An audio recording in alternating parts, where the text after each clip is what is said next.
오늘 하나님의 말씀 히브리서 1장 2절과 3절을 보겠습니다.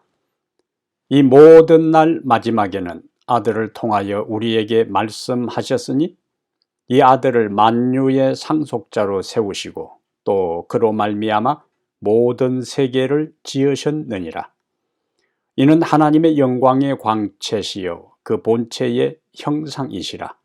그의 능력의 말씀으로 만물을 붙드시며 죄를 정결하게 하는 일을 하시고 높은 곳에 계신 지극히 크신 이의 우편에 앉으셨느니라.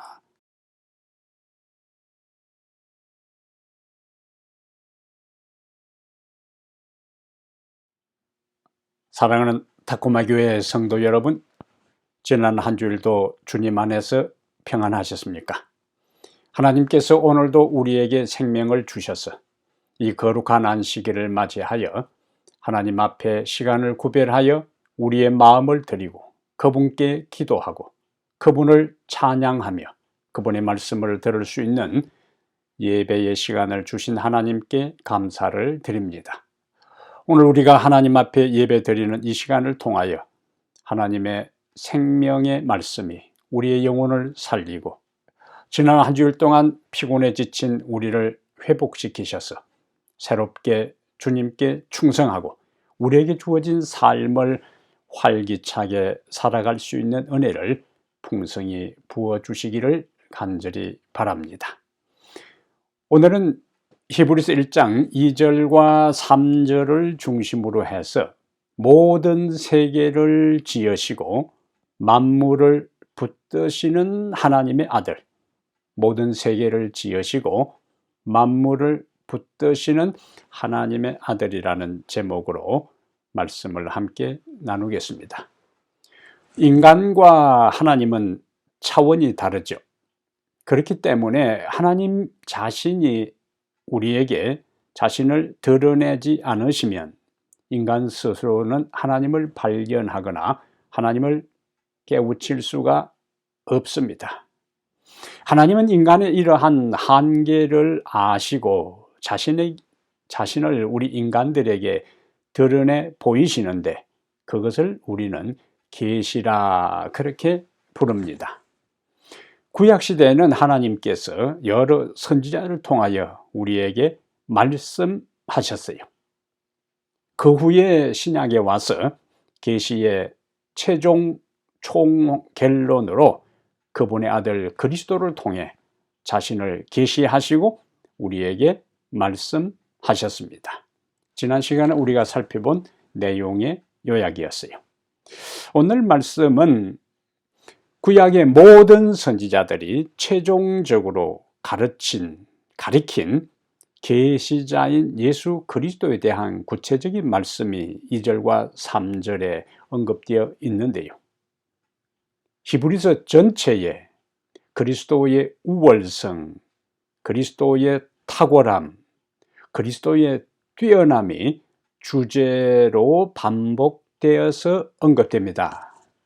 오늘 본문에는 그리스도의 탁월함을 2절과 3절에서 7가지를 강조하고 있는데요. 그 7가지 내용을 자세히 살펴보면은 예수님께서 성육신 하기 전의 모습과 성육신 하신 후의 예수님, 그리고 성육신 하신 후의 예수님의 모습으로 정리할 수 있습니다. 성육신 하기 전 하나님의 아들, 성육신 하신 때의 예수님, 성육신 하신 후에 하나님의 아들의 모습을 여러 요소들을 통하여 그분의 뛰어남과 탁월함과 우월성을 강조하고 있습니다. 오늘은 예수님이 성육신 하시기 전에 2가지 모습을 통해 예수님은 다른 어떤 존재보다 가장 우월하고 뛰어나고 탁월한 존재임을 우리가 살펴보겠습니다. 첫 번째 제목의 순서대로 모든 세계를 지으시고 여기서 하나님의 아들은 모든 세계를 지으셨다 하는 것이죠. 정리하면 모든 세계를 지으신 하나님의 아들, 첫 번째 우리가 생각해야 할 주제가 됩니다. 창조신앙은 우리 신앙의 핵심이요, 우리 신앙의 뿌리와 근본입니다. 이 세상에는 수많은 이름의 신들이 있다고 할지라도 단 두 종류의 신만이 존재합니다. 그것은 스스로 존재하며 천지를 창조한 창조주 하나님과 인간이 만든 신인 우상입니다. 창조주 하나님과 인간 스스로 만든 우상, 이것이 이 세상에 존재하는 두 형태의 신의 모습이요.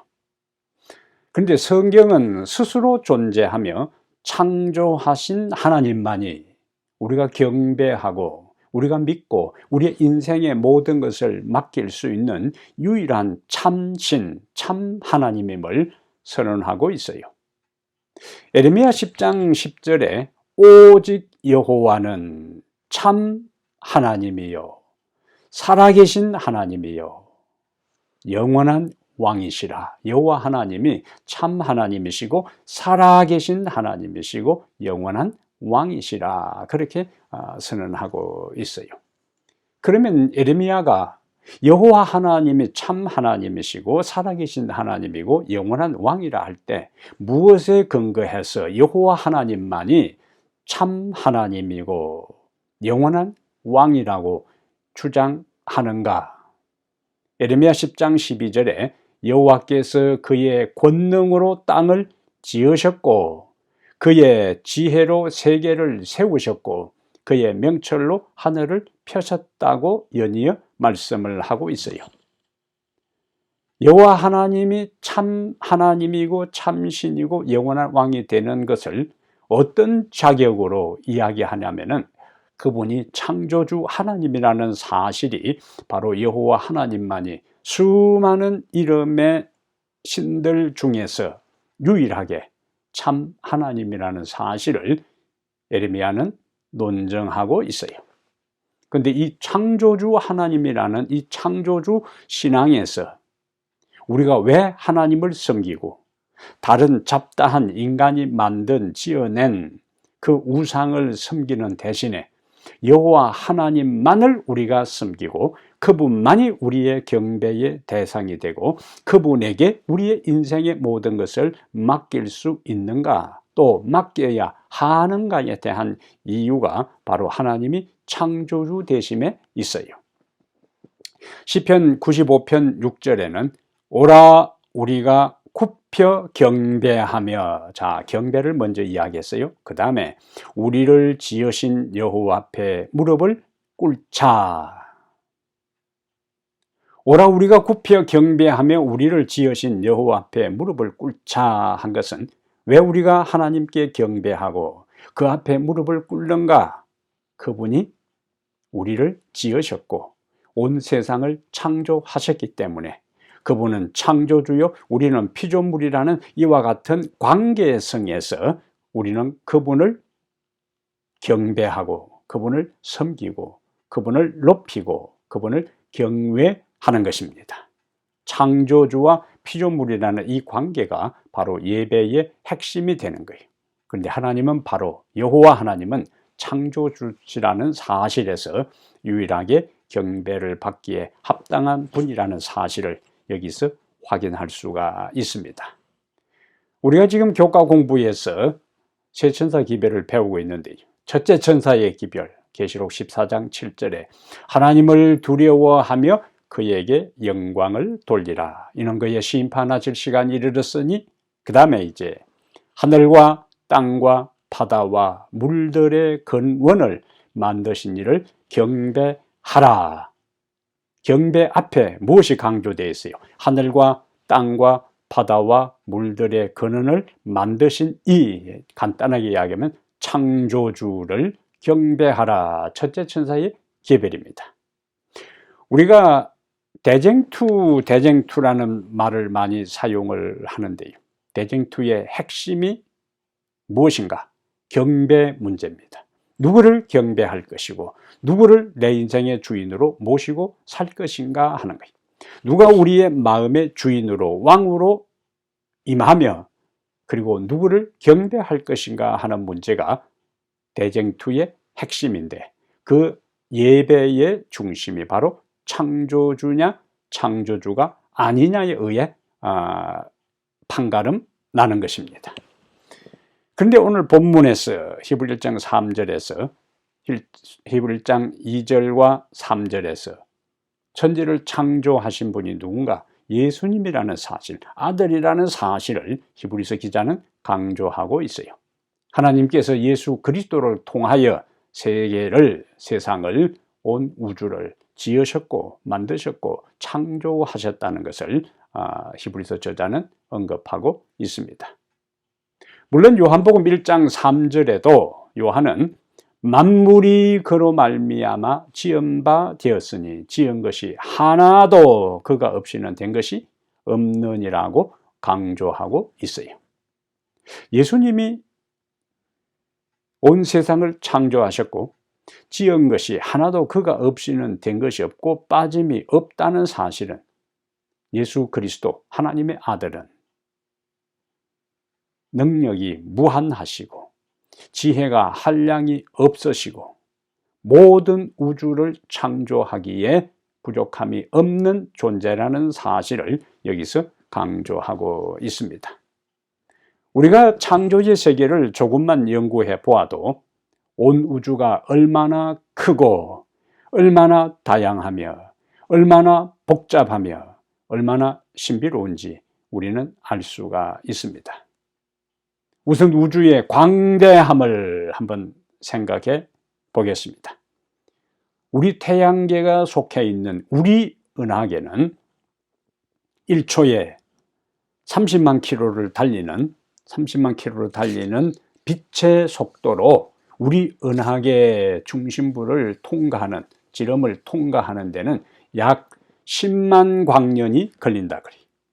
1광년은 1초에 30만 킬로를 달리는 그 빛이 1년 달리는 그 속도를 1광년이라고 하는데 우리 은하계의 중심을 빛이 통과하는 데만 해도 10만 광년, 약 600조 마일이 걸린다고 합니다.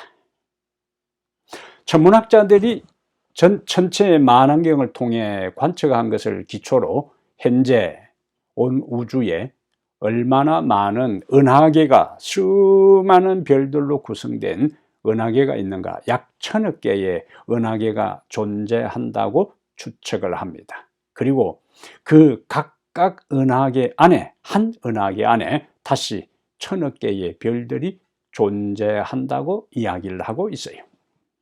게다가 우리 지구로부터 가장 먼 은하계는 빛이 135억 년을 달려야 도달할 수 있다고 해요. 135억 광년 떨어져 있다고 해요. 가장 먼 은하계는.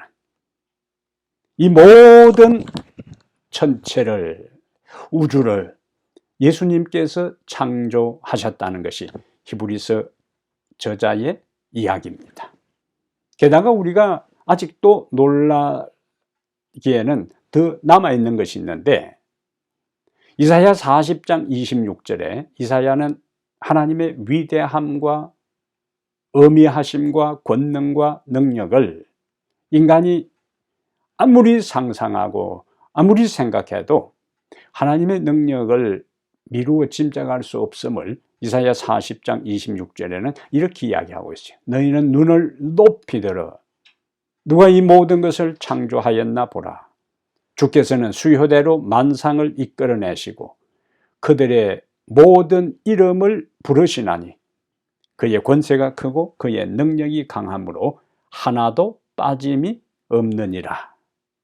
인간이 지금까지 천체 만원경을 통해서 확인하고 계산하고 미루어 짐작한 것이 1000억 개의 은하계고 그 1000억 개 은하계 각 은하계 안에 1000억 개의 별들이 있다고 하는데 이거는 지금까지의 천문학자들이 추측한 것에 불과한 거예요. 그 너머에 얼마나 많은 은하계들이 우주에 있는지 존재하는지 인간은 다 발견할 수가 없습니다. 그런데 지금까지 발견한 1000여 개의 은하계와 각 은하계 안에 1000여 개의 별들이 있는 그것들을 이사야 선자는 이사야 40장 26절에 수효대로 그 모든 별들을 창조하시고 그 모든 이름을 부르시는데 그의 권세가 크고 그의 능력이 강함으로 하나도 빠짐이 없느니라고 했어요. 우리가 가끔 암송하는 시 가운데 별을 여는 밤이라는 시가 있죠. 별 하나에 별 둘, 별 셋. 그러나 우리 하나님은 헤아릴 수 없는 수많은 별들을 창조하셨을 뿐만 아니라 그 별들 하나하나에 이름을 지으시고 하나하나 부르는데 하나도 실수함이 없이 빠짐이 없다 할 정도로 하나님의 권능과 하나님의 지혜의 무한함을 이사야 선자는 강조하고 있는 것입니다. 바로 그 모든 주역이 누구냐? 예수님이라는 사실입니다. 우리 주님의 창조는 거대한 우주에서, 무한한 우주에서 그치지 않습니다. 보통 우리가 우리 몸을 소우주라고 불러요. 요즘 인체 생리에 관한 자료들을 보면서 인간의 몸이 얼마나 정교하게 설계되었는가, 하나님의 창조의 능력에 절로 감탄이 나옵니다. 일반적으로 자동차를 만드는데 약 13,000개의 부품이 들고 747 보잉 제트기를 만드는 데는 약 300만 개의 부속품이 들어간다 그래요. 그리고 우주 왕복선에는 500만 개의 부품이 필요하다고 합니다. 그렇다면 우리 몸을 구성하는 데는, 우리의 인체를 구성하는 데는 얼마만한 세포가 필요할까? 약 100조 개의 세포 조직으로 우리 몸이 구성되어 있다는 거예요. 지금까지 과학자들이 우리 인간 인체의 신비와 세포의 기능과 역할과 상호작용에 대한 것들을 참으로 인간이 압도당할 정도로 수없이 많은 과학적 사실을 밝혀냈지만은 세포 하나, 현미경으로 들여다보야 보이는 그 세포 하나의 기능과 작동 원리와 그 모든 것들을 아직도 인간이 다 발견한 것이 아닙니다. 눈에 보이지도 않는 그 작은 세포 하나, 생명의 세포 하나의 기능도 인간이 아직 다 발견한 것이 아니요.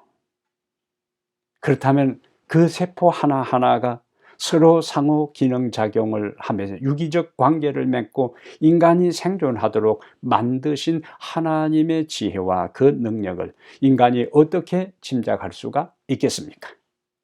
우리의 인체, 우리의 신체의 전체적인 구조와 역할도요, 참으로 신비하기 그지없습니다. 우리가 여러 인체에 대한 것들을 이 시간 다 말할 수가 없고, 우리 얼굴 정중앙에 자리 잡고 있는 코, 주요 기능이 뭡니까? 냄새를 맡는 거예요. 그런데 인체를 연구하는 사람들이 우리 두 코의 콧구멍의 기능들을 생각하는 가운데 동시에 두 콧구멍의 역할을 다 하는 것이 아니고 한 콧구멍이 3시간 내지 4시간 기능을 발휘할 동안에, 역할을 하는 동안에 다른 콧구멍은 쉰다 그래요. 교대로 역할들을 감당한다 하는 겁니다. 그리고 우리가 들숨을 들이쉬면은 동시에 숨이 다 들어오는 것처럼 보이지만은 한쪽 코로 더 숨이 많이 들어서는데 그것이 시간에 따라서 교대한다는 거예요. 게다가 바깥 공기가 아무리 차도 짧은 시간에 코 안을 통과할 동안에 그것은 우리 폐가 그것을 산소를 흡수하고 정상 기능을 하기에 적합한 온도로 바뀌어지는데 31도에서 37도 짧은 순간에 온도로 바뀌는 거예요. 대류 현상이 일어나고 습도는 75%에서 95%로 항상 유지한다는 겁니다. 우리 코 안에 습도가 없으면 냄새를 포착할 수 없다고 그래요. 그런데 그냥 평범하게 얼굴 중앙에 있는 이 코 하나만 해도 하나님의 놀라운 창조의 섭리의 능력이 작동하고 있는 겁니다. 코는 우리 몸의 강력한 1차 방어선이, 우리가 들여 마시는 공기 속에는 온갖 먼지와 유해 물질이 있는데 이것이 우리 몸에 들어오지 않도록 1차 방어망이 코 속입니다. 그래서 공기청정기와 같은 강력한 방어 시스템이 바로 우리 코입니다. 어제 저녁에는 제가 잠을 청하면서요, 똑바로 누워있다가 옆으로 눕는 순간에 갑자기 어떤 생각이 들었냐 하면은, 귀가 물렁빼가 아니고 우리 두 귀가 딱딱하게 되어 있으면 얼마나 불편할까. 근데 하나님께서 우리의 두 귀를 물렁빼로 만들어서 잠을 똑바로 자다가도 옆으로 자고 해도 전혀 문제가 되지 않도록 적응할 수 있도록 탄력 있는 물렁빼로 만든 것도 하나님의 얼마나 놀라운 섭리요 성견지명인지 모르겠습니다. 우리의 이제 하나하나가 다 시편 139편 14절의 시인의 노래처럼 내가 주께 감사하오면 나를 지으심이 기이하다. 심요 막측하심이라. 심묘 막측하심이라. 너무 신기하고 묘해서 청량할 수 없다는 한자 수고입니다. 하나님의 놀라운 창조의 능력, 신기한 섭리, 그리고 말할 수 없는 그 지혜에 우리가 감탄할 뿐만 아니라 그렇게 창조하시고 거대한 우주를 창조하시고 소우주인 내 신체를 창조하신 그분이 우리의 하나님이시고 우리를 인도하시고 여기까지 당신의 자녀로 우리의 모든 필요를 채워주신 하나님께 감사하고 앞으로도 감사하고 그분을 온전히 경배하고 섬기는 하나님의 아름다운 자녀들이 되기를 바랍니다. 두 번째, 오늘 우리가 생각할 주제는 모든 세상을 창조하셨을 뿐만 아니라 히브리 1장 2절과 3절에 만물을 붙드시는 하나님의 아들의 모습이 언급되어 있어요. 예수님은 온 세상을 창조하셨을 뿐만 아니라 권능의 말씀으로 만물을 붙드시는 분이십니다. 부모가 자녀를 낳았을 뿐만 아니라 자녀를 낳은 정상적이고 평범한 부모는 그 자녀의 필요를 공급하고 자녀를 보호하고 자녀를 양육합니다.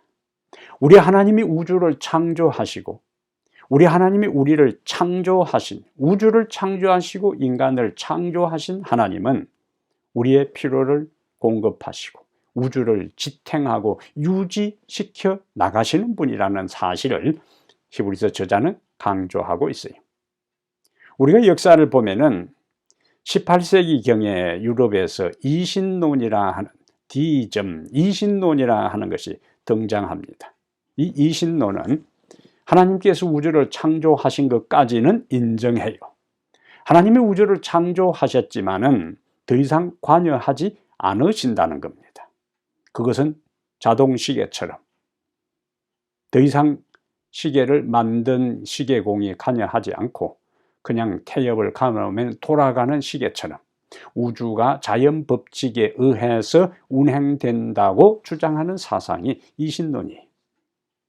이신론 사상가들은 세계를 움직이는 것은 하나님의 능력이 아니고 하나님이 창조시에 설정한 자연 법칙에 의해 움직이고 운행된다는 주장이 이신론이에요.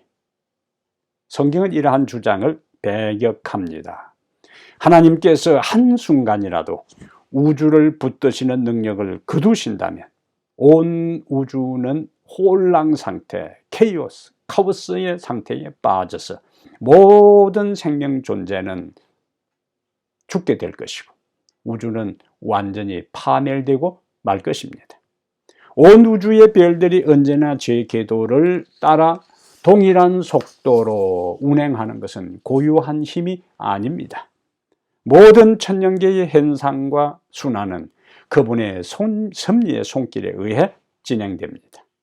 비가 오고 눈이 내리고 바람이 불고 꽃이 피고 열매가 맺고 계절이 오고 가고 하는 모든 것은 그분의 능력에 의해서 유지되고 진행되는 거예요. 초기문집 417페이지는 지국의 해마다 그 풍성한 산물을 내고 태양의 주위를 계속해서 운행하는 것은 고유의 힘에 의한 것이 아니다. 무한하신 손이 이 유성을 영원히 지도하고 계신다. 지구가 제 위치에서 계속하여 자전하게 해주는 것은 하나님의 능력이다. 그분께서 하늘의 창문을 열고 비를 내려 주신다라고 했습니다. 꿀벌은 꽃 한 송이에서 약 0.1mg 정도의 꿀을 채집한다고 해요. 한 송이에서 0.1mg. 이렇게 꿀벌 한 마리가 하루에 3,000송이 이상의 꽃들을 방문하여 채집하는 꿀의 양은 약 0.4g 정도라고 해요. 한 마리의 꿀벌이 평생 약 1200km를 이동하면서 모은 꿀의 양은 티스푼 하나 5g 정도밖에 되지 않는다고 합니다.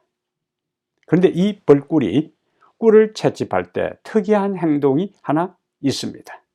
그것은 꿀을 찾아 벌통에서 나와서 이제 이 일벌이 나와가지고 첫 꽃을 찾는데 그 벌의 중요한 특징 중에 하나는 첫 번째 꽃을 어떤 꽃에서 꿀을 채집하느냐에 따라서 그 다음에는 똑같은 꽃을 찾아간다는 거예요.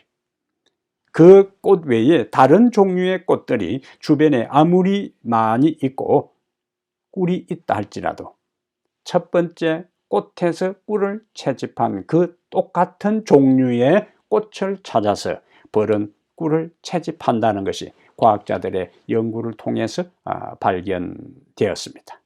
놀라운 사실이잖아요. 주변에 꽃이 있으면은 그냥 이 꽃 저 꽃 할 것 없이 닥치는 대로 날아다니면서 멀리 갈 것 없이 한 자리에서 꽃을 움직이면서 하면 되는데 정상적인 벌꿀은 똑같은 종류의 식물을 찾아서 움직이는 것이 왜 이렇게 할까? 여기 하나님의 창조의 섭리가 있다는 겁니다. 하나님의 창조의 섭리는 이 꽃 저 꽃 막 다니면은 섞이게 되기 때문에 제대로 수정을 할 수가 없어요. 그래서 한 동일한 꽃에서 이동하면서 그 식물들이 수정을 해서 열매를 맺도록 하는 하나님의 보이지 않는 섭리가 여기에 작용하고 있는 겁니다. 이 지구상에 존재하는 모든 식물들 가운데 식량의 3분의 1들이 대부분 이 수정에 의해서 꽃들의 수정에 의해서 열매를 맺을 수 있는데 그 대부분 꽃들의 수정을 80% 이상이 벌꿀이 그 역할을 감당한다는 거예요. 세상을 창조하신 하나님께서 이 미물에 불과한 곤충 벌의 그 DNA 유전자에 자신의 역할을 첫 번째 꽃에서 꿀을 채집한 것이 동일한 꽃에서 채집하게 해서 수정되게 하고 열매를 맺게 해서 이 땅에 존재하는 우리들이 생존할 수 있도록 우리의 생명을 보존할 수 있도록 하나님께서 섭리하신 것입니다. 그래서 우리가 먹는 꿀 한 숟가락, 벌 100마리가 한 마리가 평생을 죽기 한 달, 두 달 동안 수없이 1200km를 이동하면서 모은 그 꿀 걸 우리는 단숨에 먹는다는 걸 생각하고 감사하는 마음을 가져야 되고 그 너머에 그 벌들의 유전자 속에 수정할 수 있는 동일 이 꽃들을 찾아다니게 섭리하신 하나님의 세세하고 조밀한 섭리가 있음을 알고 감사하는 삶을 살아야 할 것입니다.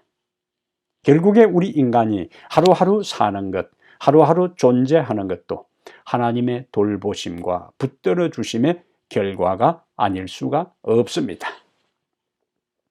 그래서 사도행전 17장 28절에는 우리가 그를 힘입어 살며 기동하며 있느니라고 했어요. 우리가 그를 힘입어 기동하며 존재한다고요. 움직이는 모든 것이 하나님의 힘에 의해서, 하나님의 에너지, 하나님의 간섭, 보호하심, 돌보심에 의해서 하루하루 우리가 생존해 살아간다는 사실을 우리는 기억해야 합니다. 그래서 치료봉사 417페이지에 맥박이 뛰고 호흡을 계속하는 것은 일단 작동시켜 놓기만 하면 계속적으로 그 기능이 되풀이되는 기계장치와 같은 것이 아니다. 우리는 하나님 안에서 살고 움직이고 생존을 존속한다. 고동하는 심장, 뛰는 맥박, 살아있는 유기체로서 움직이는 모든 신경과 근육은 언제나 실존하시는 하나님의 능력으로 유지하고 활동을 계속한다. 만물은 의존적입니다. 홀로 독자적으로 존재하는 것은 없습니다. 우주 가운데 있는 모든 만물은 하나님의 창조의 능력에 의해서 존재했고 지금도 존재하는 것은 만물을 붙드시며 유지하시는 하나님의 능력에 의해서 그것이 가능한 것입니다. 만물을 존재하게 하신 하나님, 그리고 그 아들 예수 그리스도, 생명을 공급하는 성령 삼위 하나님에 의해서 온 우주는 존재했고 오늘 또 존재하고 있고 그 모든 만물 가운데 여러분과 제가 오늘 또 살아가고 있는 것입니다. 사랑하는 여러분, 하나님의 아들 예수 그리스도는 모든 세계를 지으신 창조주 하나님이셔요. 그분의 능력은 무한합니다. 그분의 지혜는 헤아릴 수 없어요. 그분이 바로 우리의 구주가 되십니다. 내 인생의 어떤 문제라도, 내 인생의 어떤 어려움이라도 천지를 창조하시고 붙드신 그분의 능력으로, 그분의 지혜로 해결할 수 있습니다. 극복할 수 있겠습니다. 우리는 그 모든 장애물을 뚫고 마침내 건너편에서 우리 주님 앞에 영광을 돌리고 찬양할 수 있어요.